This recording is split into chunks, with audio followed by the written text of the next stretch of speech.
Hi students, आज हम 11th class का सिलेबस के बारे में जानेंगे। हमको 11th क्लास में कौन कौन से चैप्टर पढ़ने हैं, उसमें क्या क्या टॉपिक्स पढ़ने हैं, और भी आपको बताया जाएगा कि आपके सिलेबस के अलावा जैसे आगे आप कोई कंपटीशन का एग्जाम देते हैं तो उसके लिए एक्स्ट्रा आपको क्या टॉपिक्स पढ़ने होंगे, ये सारा चीज़ डिटेल आज बताया जाएगा आपको।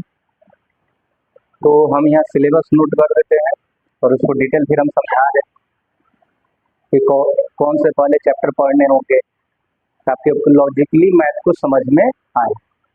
ठीक है, तो हम डिटेल आपको पहले सिलेबस समझा दें।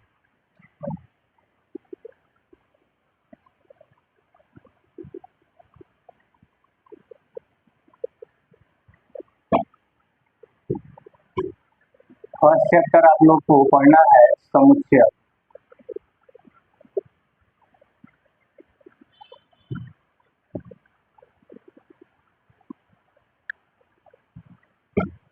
सेकेंड चैप्टर है संबंध और फलन। संबंध और फलन। संबंध और फलन, relation and functions. Relation and functions.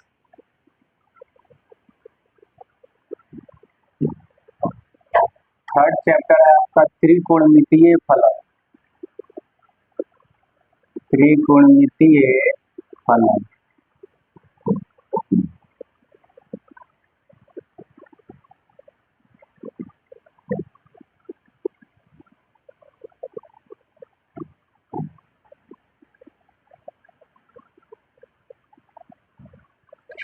आपका फोर्थ चैप्टर है गणितीय आगमन का सिद्धांत। गणितीय आगमन का सिद्धांत। Mathematical induction.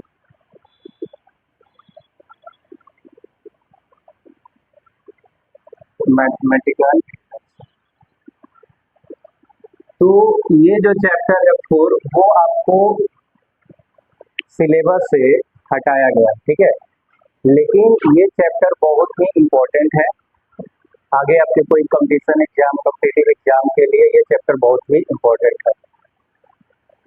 ये आपके सिलेबस में पहले था लेकिन इस टाइम में नहीं, तो हम इसको भी डिटेल पढ़ेंगे। ये घेर देते हैं, ये आपके सिलेबस में।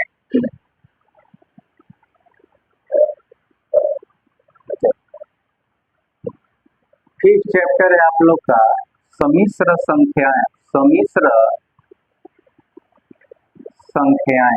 सम्मिश्र संख्याएं और द्विघात समीकरण। और द्विघात समीकरण।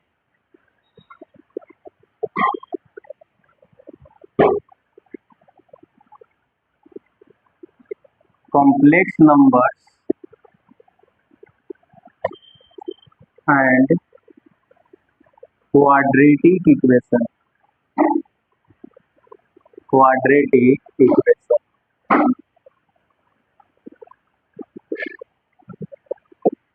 सिक्स चैप्टर है आपका रैखिक असमीकाएं। रैखिक असमीकाएं। रैखिक असमीकाएं।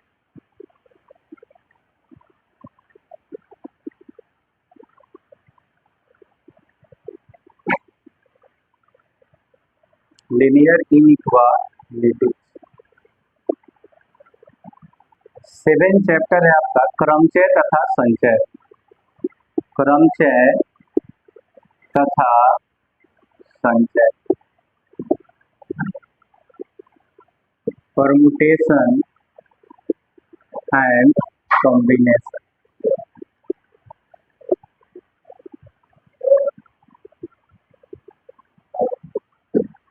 एट चैप्टर है द्विपद प्रमेय।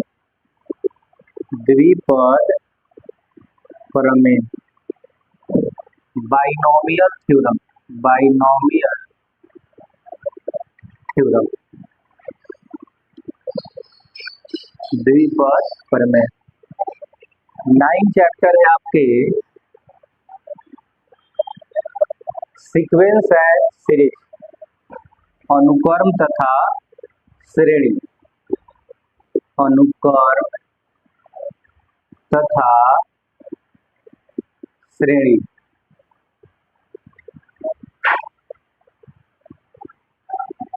Sequence and series.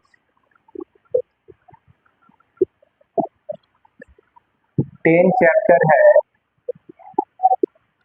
सरल रेखा, सरल रेखा, स्ट्रेट लाइन,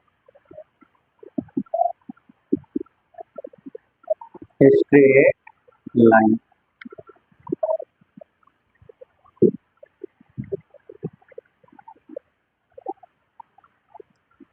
11 चैप्टर है आपका कोनिक सेक्शन, शंकु परिच्छेद, शंकु परिच्छेद, शंकु परिच्छेद, कोनिक सेक्शन।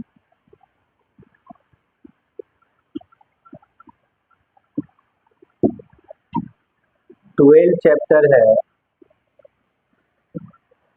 त्रिविमीय ज्यामिति, त्रिविमीय ज्यामिति।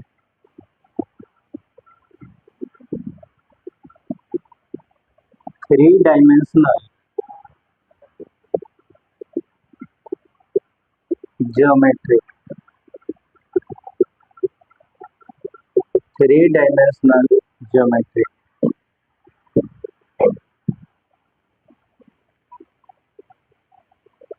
13 चैप्टर है सीमा और अवकलज,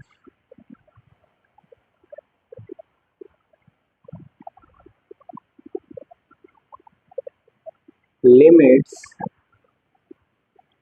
and derivatives, limits and derivatives. 14 chapter है सांख्यिकी, स्टैटिस्टिक्स, और आपका 15 चैप्टर है प्रायिकता, प्रायिकता, प्रोबेबिलिटी।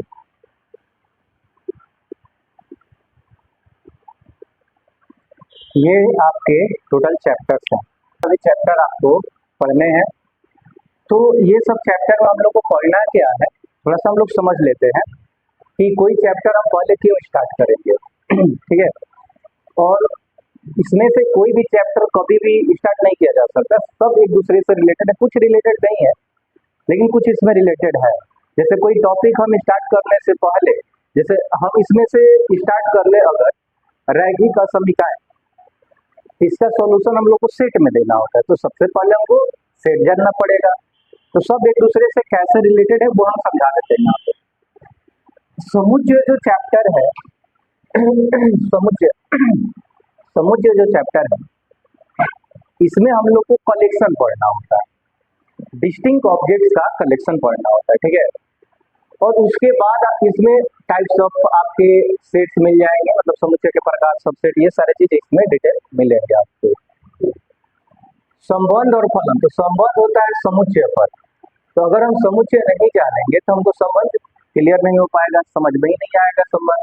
क्योंकि संबंध जो है हम लोग समुच्चय यानी दो फैमिली के बीच रिलेशन हम लोग पढ़ते हैं, या संबंध आपके एक फैमिली में मेंबर्स के बीच भी रिलेशन होते हैं।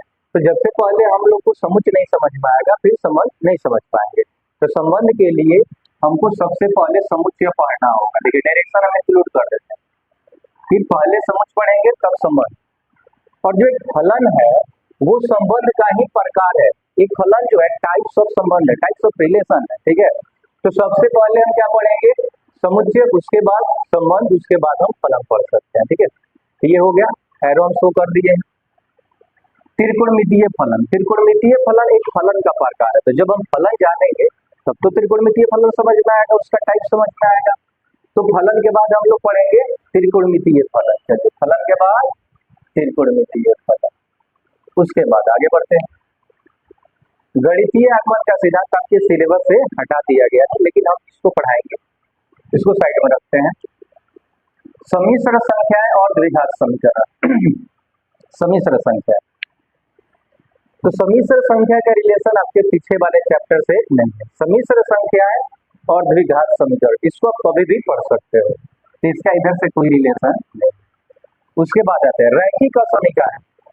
तो जब से आप समुच्चय नहीं पढ़िएगा, रैखिक असमीका आपको समझ में नहीं आएगा, क्योंकि रैखिक असमीकाएं में जो सॉल्यूशन मिलते हैं, एक या दो सॉल्यूशन नहीं मिलते हैं, वो सॉल्यूशन का सेट होता है। रैखिक असमीका में एक सेट हमको मिलता है सॉल्यूशन में, तो हमको जब से सेट नहीं समझ में आएगा, समुच्चय नहीं समझ में आएगा, रैखिक असमीका का हम आंसर नहीं दे पाएंगे। तो ये आपको पढ़ने के लिए सबसे पहले आपको समुच्चय समझ में आनी चाहिए।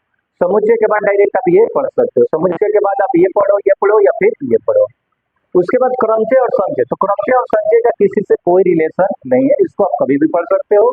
इसमें क्रमचय और संचय में पढ़ना क्या होता है, क्रमचय में पढ़ना ये होता है कि कुछ ऑब्जेक्ट्स है, उसको हम कितने ढंग से अरेंज कर सकते हैं, कुछ जो ऑब्जेक्ट्स है कितने ढंग से अरेंज कर सकते हैं। और संचय में हमको पढ़ना है कि ऑब्जेक्ट्स में से कुछ ऑब्जेक्ट को कितने वे से हम चूज कर सकते हैं। तो ये सारे चीज हम लोग को पढ़ना है इसमें क्रमचय संचय में, तो इसका पीछे से कोई रिलेशन नहीं है। द्विपद प्रमेय का भी पढ़ने से कोई रिलेशन नहीं है, द्विपद प्रमेय भी आप पढ़ सकते हो, कभी भी पढ़ सकते हो। उसके बाद आपका अनुक्रम तथा श्रेणी आ रहा है, तो अनुक्रम तथा श्रेणी भी आप कभी भी पढ़ सकते हो, इधर पीछे से कोई रिलेशन नहीं है इसका। सरल रेखा, सरल रेखा को आप पढ़ने के लिए 10th क्लास से कुछ रिलेशन है।